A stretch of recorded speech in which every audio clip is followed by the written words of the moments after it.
Estamos apresentando aqui a Helena Reis, que lançou seu livro Crônicas de uma Expoliação Crônica via Dívida Pública e Outros Males.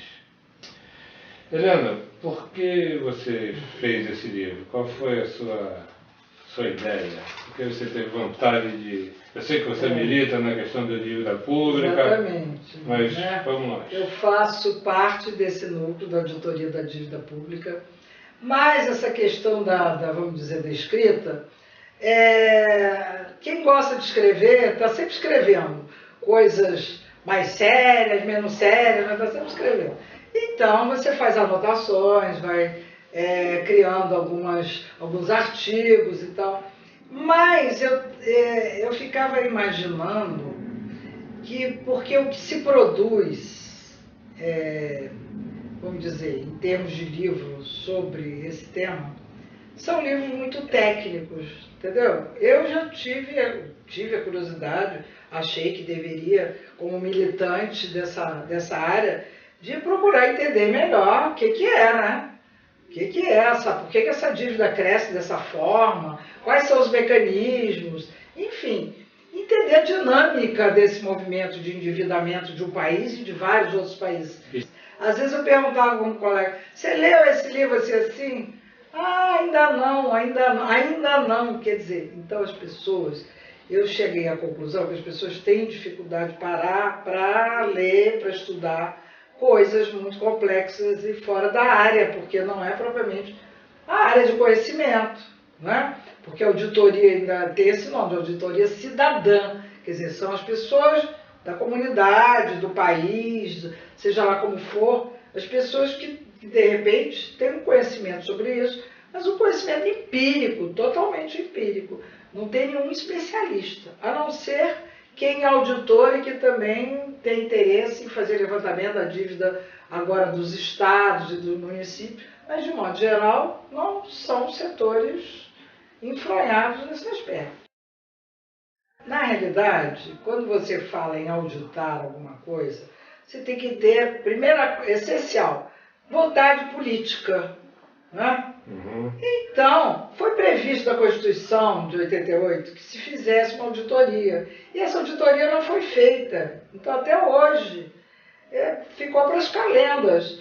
Então, se o poder público não toma a iniciativa, quem pode tomar? Mas não teve uma auditoria que foi o deputado Ivan Valente? Ele Não, foi uma CPI. Foi uma CPI? CPI, porque CPI já existiram algumas CPIs. Mas só que as CPIs, no final, elas acabam tendo como, vamos dizer, conclusão que há necessidade de se fazer uma auditoria. Por quê? Qual a diferença entre uma CPI e uma auditoria? Você poderia me fazer essa pergunta. É que a CPI ela vai até certo ponto, mas ela não envereda, ela não aprofunda tanto quanto uma auditoria aprofundaria o estudo, porque as dívidas elas vão passando de governo para governo. E você tem um momento em que, por exemplo, os economistas não gostam muito que a gente faça essa analogia entre a dívida pública e a dívida do cidadão. Mas o cidadão comum, às vezes, ele está devendo um banco 5 anos, 6 anos, tal, ele não pode ir lá renegociar, ou então até a dívida, às vezes, não caduca, como a gente chama, dívida caducou, perdeu a validade, não é isso? Isso acontece também com os países.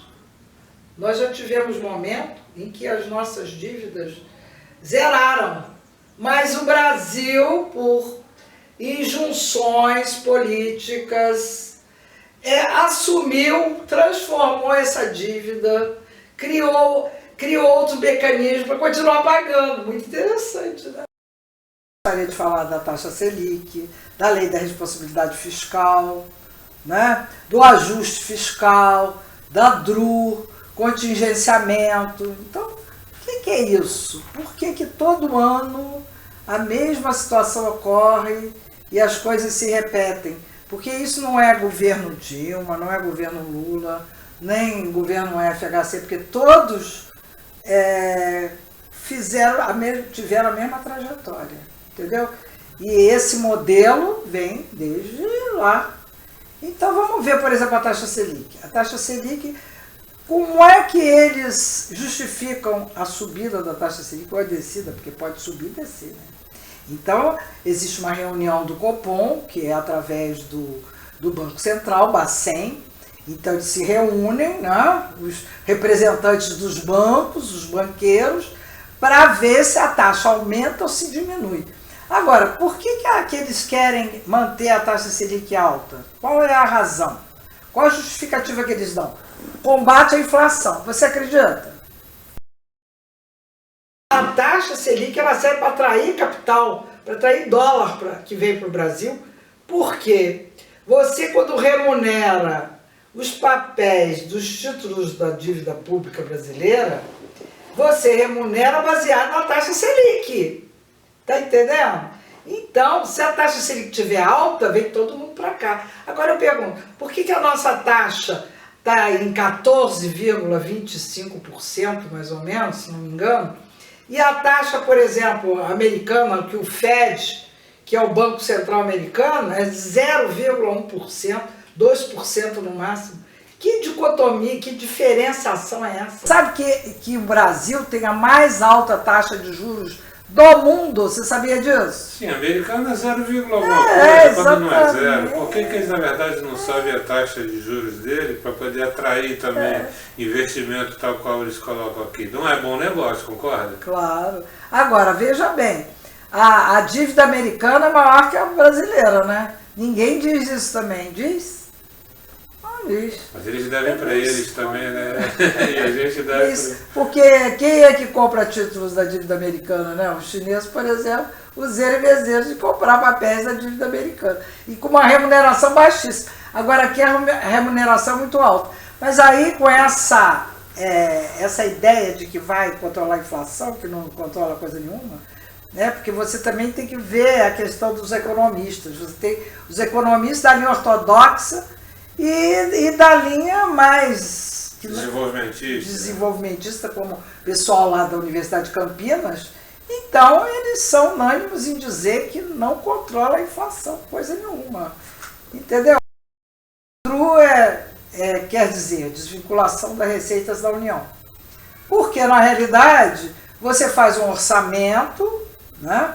Você divide toda a arrecadação que a União vai ter, o que ela vai gastar, então você vai dividir entre os estados, entre os ministérios, para o pagamento da dívida e mais para a Previdência. E destinar para aquilo que é constitucional, como saúde, educação, seguridade social, não é isso? Exatamente. Aí o que acontece? Falta dinheiro, porque dinheiro não vem assim, né? E aí quando começa falta dinheiro para quê? Para fazer mais escola? Falta dinheiro para quê? Para fazer mais um hospital? Não. Falta dinheiro para pagar aquele montante todo da dívida. Porque a dívida consome quase 50% do orçamento. Como é que você vai tirar 50% do orçamento para pagar, para mandar para os gringos? Pensa. Isso é um absurdo. Então eles contingiam parte desse orçamento para poder fazer caixa, que eu digo uma caixinha, para poder mandar para os gringos. É isso que, para mim, representa a DRU. E agora 20% é pouco. Eles querem aumentar para 30%. E a conivência de quem? É só o Poder Executivo ou é o Legislativo que está lá votando e todo mundo é a favor e aí os partidos se unem? Não tem partido de direita, nem partido de esquerda, nem centro. Eles se unem e votam a DRU todo ano. Ajuste fiscal, lei da responsabilidade fiscal, eu faço uma parceria dos dois. Eu digo que há um casamento. Porque para você fazer ajuste fiscal, qual é o argumento? É que nós temos que fazer um ajuste fiscal porque existe uma lei e que nós temos que seguir essa lei. Mas que lei é essa? Por que ela surge? Isso é que ninguém se questiona. Por que existe uma lei? O Brasil, então, não é responsável, é isso? É um país que é devedor, que é inadimplente, que é mal pagador. É isso que eles querem, que a gente acredite? Ou o que você acha? Pois é, porque a lei de responsabilidade fiscal, ela na verdade limita os seus gastos com aquilo que é público e constitucional. Porque você sabe que, por exemplo, você só pode utilizar 60% da receita para poder você pagar servidores, salários, etc. Mas se você quiser contratar privado, você pode gastar mais. A lei de responsabilidade fiscal não limita seu gasto com o privado, só com o público. Então isso tem uma finalidade específica, que é dar dinheiro ou dar negócios para o setor privado em detrimento das obrigações públicas, não é isso? Então, sabe, são coisas meio que eu chamo de misteriosas, assim, eles querem fazê-las misteriosas, essas questões. Então a gente tem que trazer a público, tem que trazer a baila, né? O que é essa, o que está se discutindo e por quê. Evidentemente que o Brasil, quando você pensa em um empréstimo, é muito interessante você pegar um empréstimo lá fora, se você vai usar esse empréstimo para o desenvolvimento do país. Agora, inclusive você sabe que é proibido você pegar empréstimo para pagar empréstimo, né? Não pode pegar um empréstimo para pagar outro empréstimo. Não pode. Então isso é ilegal, pelo direito internacional é ilegal. Porque aí vai dar juros, inclusive juros sobre juros, que é chamado de anatocismo. Então essa questão também. Agora, a lei da responsabilidade fiscal, quando que ela surge? Ela surgiu no governo do Fernando Henrique e foi por imposição do FMI. Então essa historinha a gente tem que contar. E eu tento contar o tempo todo, não só através das crônicas, como também através das músicas. Por que essa historinha a gente tem que contar? Porque o FMI não é nosso aliado, não é nosso amiguinho, entendeu? O FMI, o que ele faz no mundo inteiro é assim, fiscalizar, sabe? O país, se ele não está correndo o risco não, ele agora não está seguindo corretamente, a dívida que na verdade tem vai com eles, ser um caloteiro. Não só com ele, porque é outra ilusão. As pessoas Mas eu com eles, porque na verdade tem as grandes corporações, sim. a FMI. Porque o FMI ele não está só pensando o que ele está emprestando para ele. Aliás, o que ele empresta para os países é muito menos do que os outros bancos. Porque a gente, quando fala em FMI, parece que a FMI que é o grande credor. Não é. Quando o Lula, até vamos entrar nessa questão do Lula, quando o Lula, no primeiro governo dele, disse que pagou a FMI, então que a nossa dívida pública externa estaria liquidada, isso não foi assim que aconteceu a coisa. Porque o Brasil, nessa época, devia a mais de 600 bancos particulares. A dívida com a FMI era residual, era que menos importava. E outra coisa também, ele não tinha dinheiro para cash ali, pagar o FMI. Então o que ele fez? Ele pegou emprestado. Os juros com o FMI era mais baixo do que ele pegou emprestado para pagar o FMI. Dá para você entender uma história dessa? Esquisito, né? E essa conta ninguém falou, houve um silêncio. Por que quando interessa o capital internacional há um silêncio? Por que o Lula não veio a coisa à tona e todo mundo não se perguntou e a imprensa não discutiu o tema na época? Isso que eu ia falar para você. E o papel da imprensa nessa situação? Na verdade, ela ficou quietinha e por isso o seu livro é importante. Né? Exatamente porque tem algumas coisas que não foram ditas pela imprensa, em geral.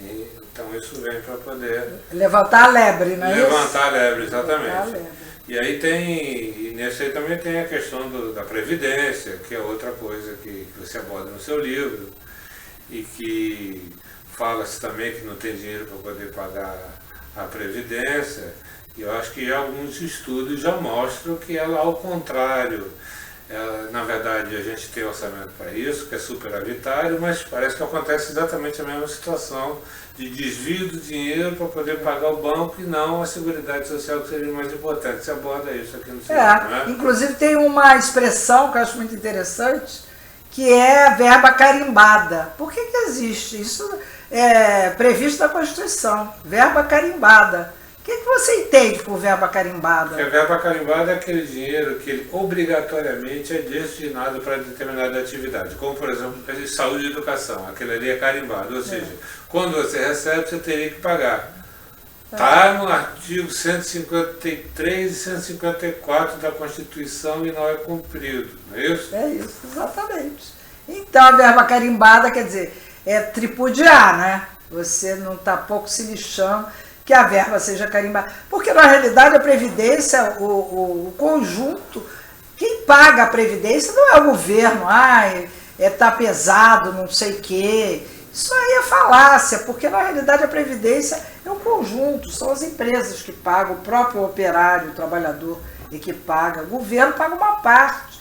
Mas outra coisa é o PIS, o PASEP. Tudo isso faz parte o COFINS, o dinheiro das loterias. Exato. Mas acontece que às vezes o governo dá isenção.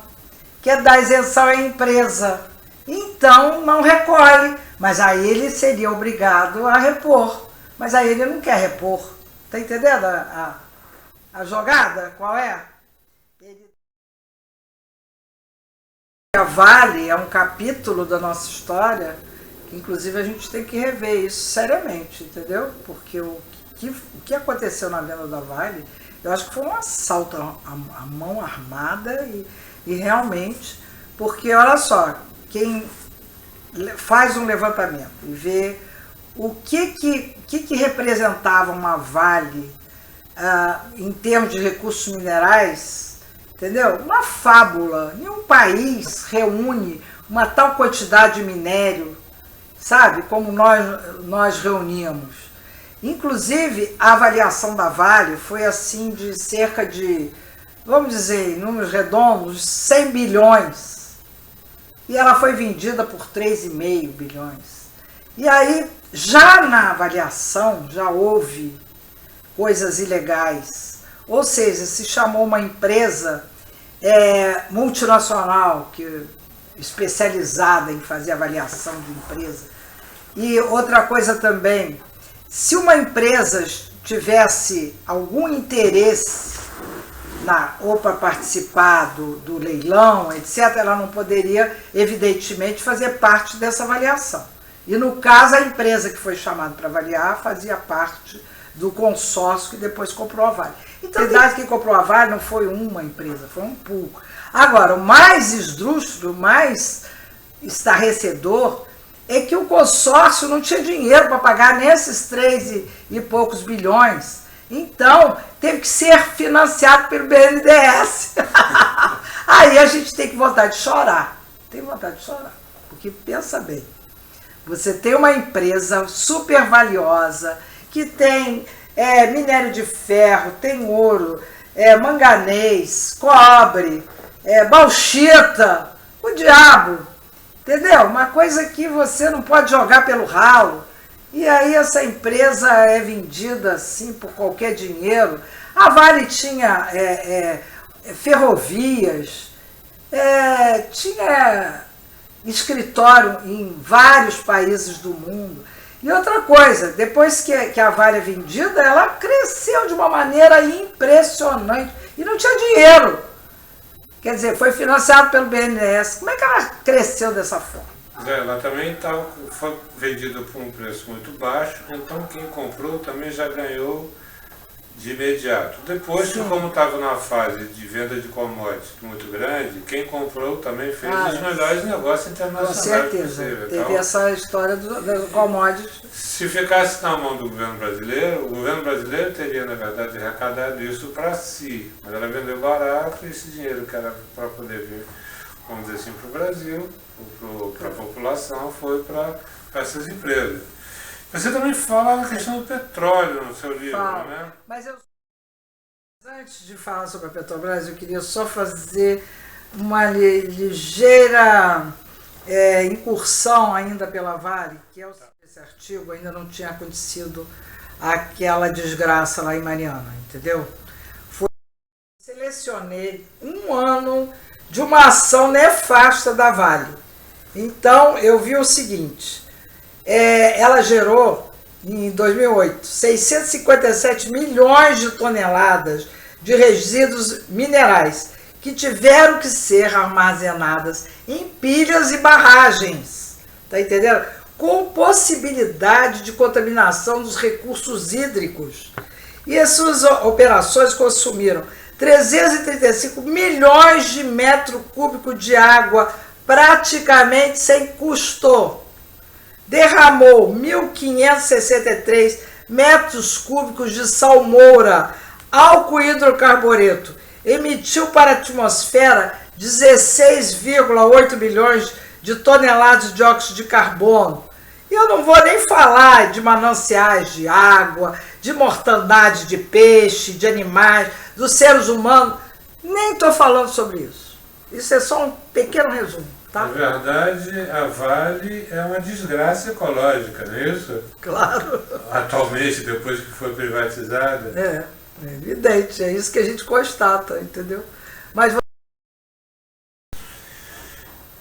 você também fala aqui no seu livro da questão do petróleo, do pré-sal. Você fala alguma coisa sobre isso? Por favor. Eu acho que todo esse processo de privatização das nossas maiores empresas, porque nós tivemos um processo de privatização ou de espoliação, não sei qual seria o termo exato, hein? Que foi na época do FHC, entendeu? E que as nossas maiores e mais importantes empresas foram privatizadas. Mas a Petrobras aparentemente ficou de fora. Aparentemente. Por que eu digo que aparentemente? Porque na realidade o Fernando Henrique, muito habilidosamente, porque mexer no petróleo era quase que uma questão de brilho nacional, né? Você sabe como é que foi criada a Petrobras, né? Vamos dizer, a Petrobras reúne o ideário do nacionalismo brasileiro, etc. Então, mas ele usou de um subterfúgio, porque na realidade ele pegou o capital e abriu o capital da empresa. E ainda subavaliando, assim como foi feito com a Vale, também foi subavaliado o capital da empresa. De maneira que você passou a ser acionista da Petrobras, entendeu? E isso foi antes do surgimento do pré-sal. Mas a Petrobras, apesar das más línguas dizerem tanta coisa, né, relativa à Petrobras, mas a Petrobras como empresa, ela pode se dizer que é uma empresa que tem uma tecnologia, por excelência, desenvolveu a duras penas, num país em que a gente não se acredita, não é? Em que a gente minimiza tudo que vem, o que nós podemos fabricar e construir, a gente sempre está achando que não é suficiente, que lá de fora vem muito melhor. E, no entanto, ela descobriu o pré-sal. E antes da descoberta do pré-sal, muitas outras empresas vieram aqui e não descobriram, porque realmente ela tem uma tecnologia em águas profundas que ninguém supera a Petrobras. Então, descobriu-se o pré-sal. Eu acho que o petróleo, quer dizer, muita gente hoje discute se já não seria um combustível a ser superado pela poluição que provoca ao meio ambiente. Na verdade, o petróleo serve para uma infinidade de produtos, mais de 100 produtos, acho que eu estou até minimizando.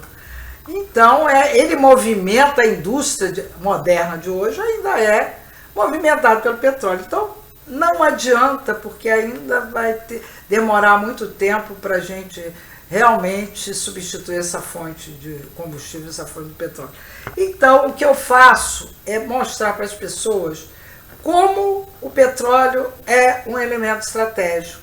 E como elemento estratégico, qualquer país minimamente inteligente vai querer que a empresa petrolífera seja nacional e não vai sair vendendo aí uma empresa que vai tratar de uma coisa tão estratégica como é o petróleo. Não é por acaso que quando apareceu o pré-sal, a Quinta Frota já veio parar aqui nas nossas costas, sabe? E havia uma alegação de que nós não poderíamos fazer essa exploração no mar, porque já não pertencia ao Brasil, já estava fora do limite do oceano, etc, etc.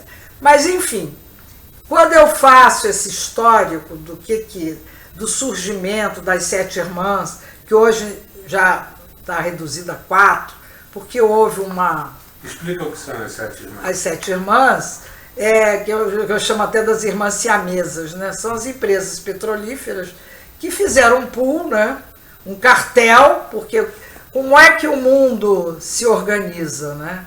Essas empresas muito poderosas, elas se unem e sabem se unir mesmo, né?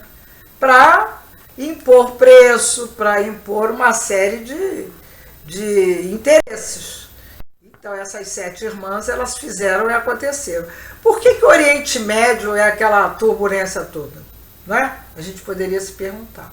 O que existe no Oriente Médio que não existe no resto do mundo? Por que é uma zona tão conflagrada?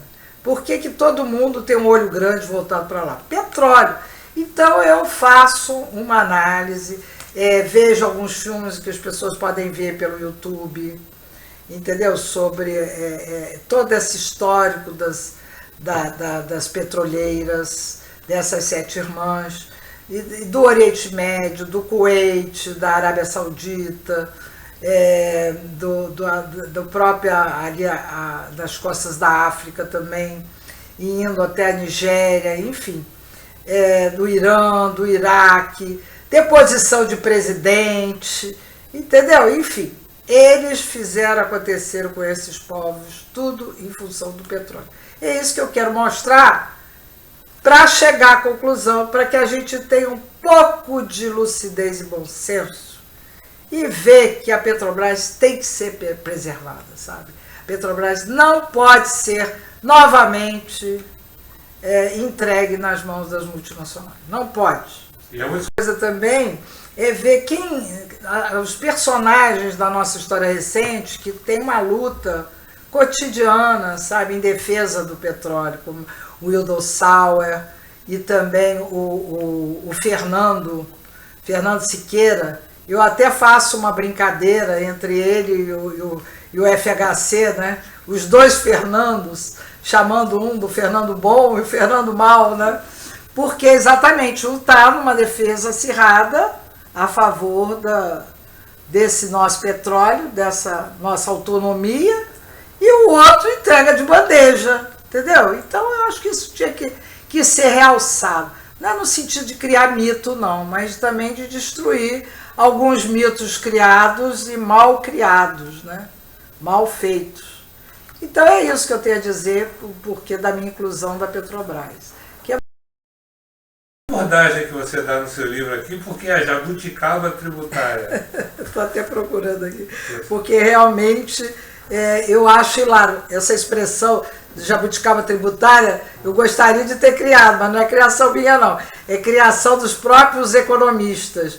Por que eles chamam de jabuticaba tributária? Eu aí acrescentei o tupiniquim.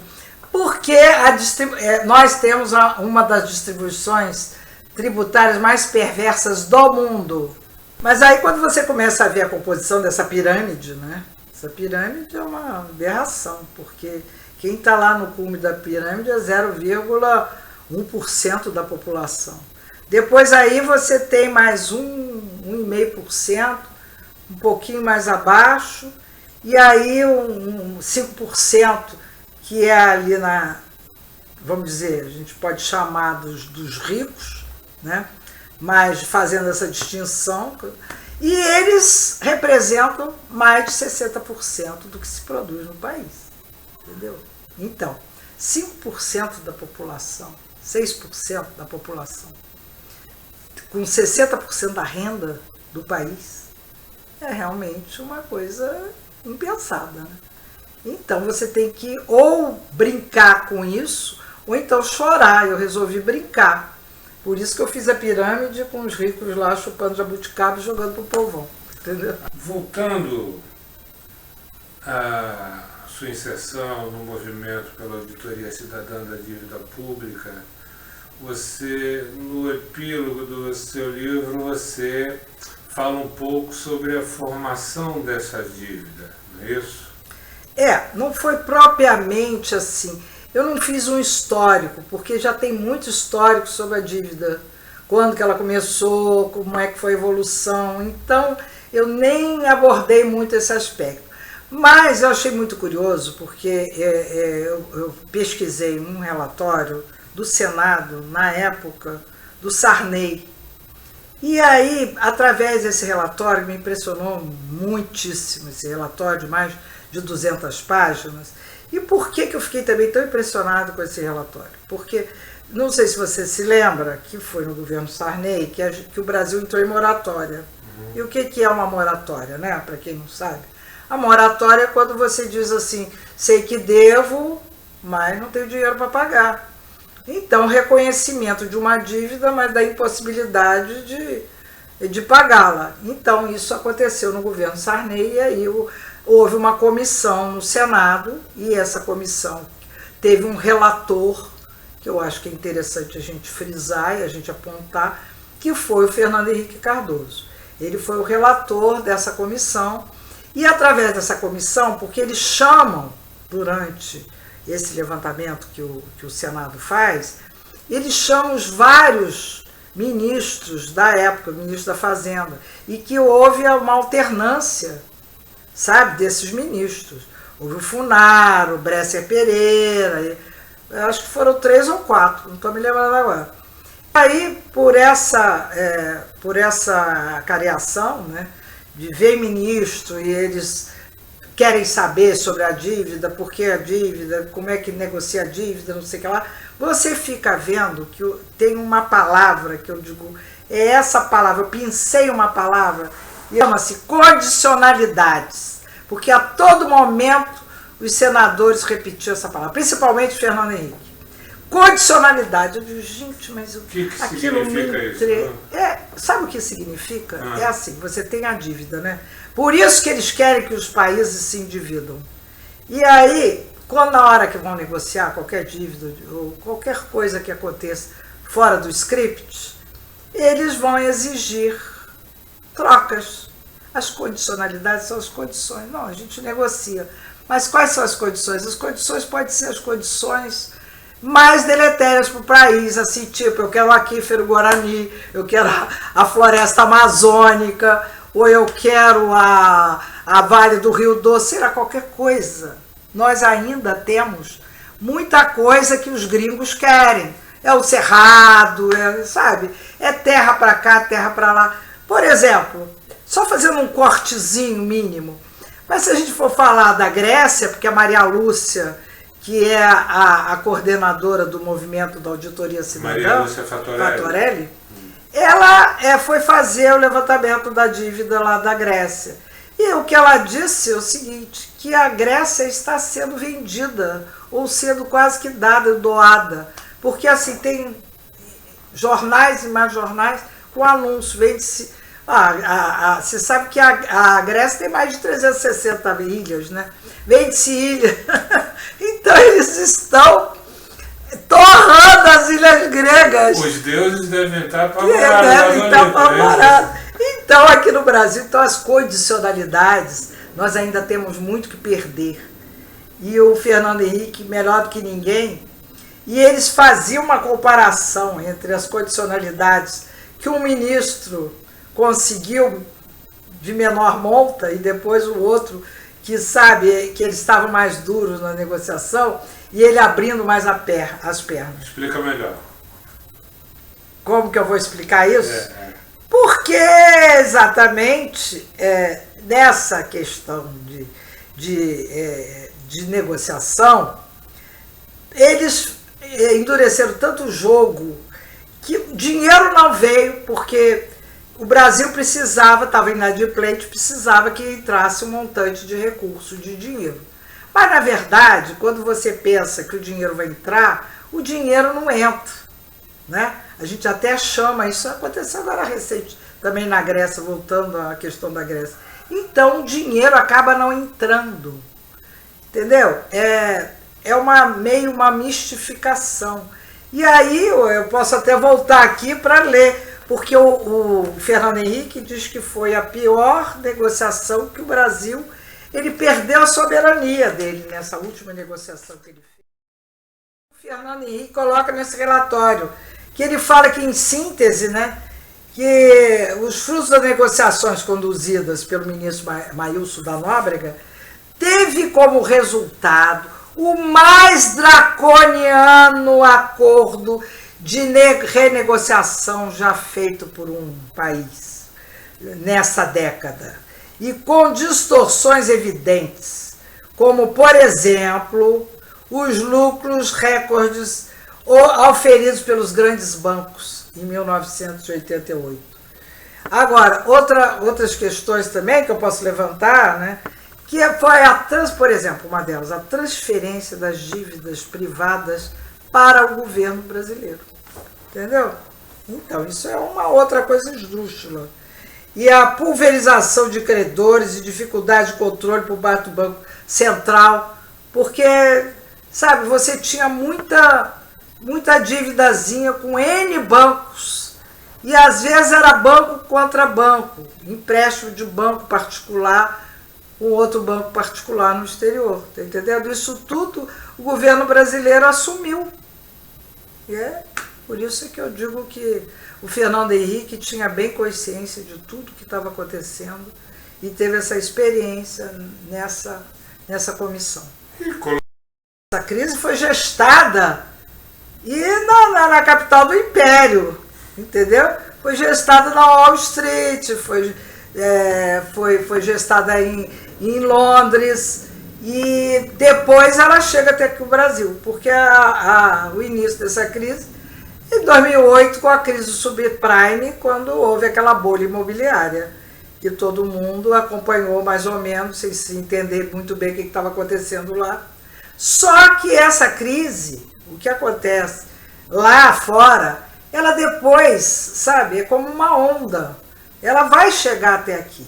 Então, de repente, você tem a bola da vez. A gente que gosta tanto de bola tem que entender que nós, em algum momento, nós vamos ser a bola da vez. Estamos sendo a bola da vez. E eu acho que eu gostaria que as pessoas até conhecessem, se interessassem em aprofundar um pouquinho mais esse assunto, lesse, por exemplo, Paul Krugman, que é um economista, que ele faz análise dessas crises internacionais. Porque, na realidade, o neoliberalismo, isso tudo vem em função de um modelo atual, que a gente dá o nome de modelo neoliberal, e que privilegia o sistema financeiro do mundo, entendeu? Então, hoje nós temos um padrão financeiro que determina os rumos da nossa política econômica, inclusive a nossa política social, entendeu? Eles determinam tudo. Essa autonomia que a gente pensa que os países têm, ela é muito fictícia hoje em dia.